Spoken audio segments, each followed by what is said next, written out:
Hello दोस्तों, नमस्ते। सबको सादर प्रणाम। श्री राधे राधे। मैं हूँ आपकी सुनीता वर्मा। मैं आपके बीच एक छोटा सा माता रानी का भजन गीत है। इसे अगर मेरा गीत अच्छा लगे तो कमेंट करके ज़रूर बताना और मेरे चैनल को सब्सक्राइब करना। श्री राधे राधे। निमिया के पेड़ बड़ा भारी, जहाँ बैठे मैया हमारी। निमिया के पेड़ बड़ा भारी, जहाँ बैठे मैया हमारी। ना हमरे मैया के बागा बगीचा, ना हमरे मैया के बागा बगीचा। फलवा चढ़ावे दुनिया सारी, जहाँ बैठे मैया हमारी।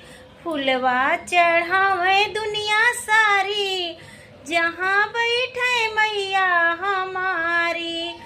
निमिया के पेड़ बड़ा भारी, जहाँ बैठे मैया हमारी। ना हमरे मैया के तालाई नारा, ना हमरे मैया के तालाई नारा। कलसा भरा में दुनिया सारी, जहाँ बैठे मैया हमारी। जलवा चढ़ावे दुनिया सारी, जहाँ बैठे मैया हमारी।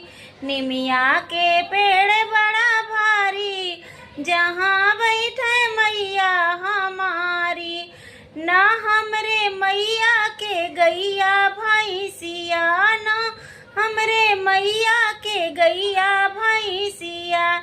दूधवा चढ़ावे दुनिया सारी, जहाँ बैठे मैया हमारी।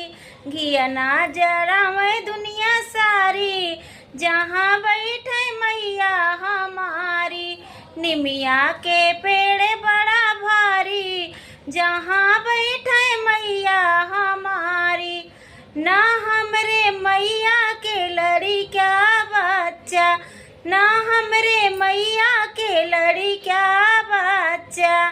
दुनिया का है महतारी, जहाँ बैठे मैया हमारी।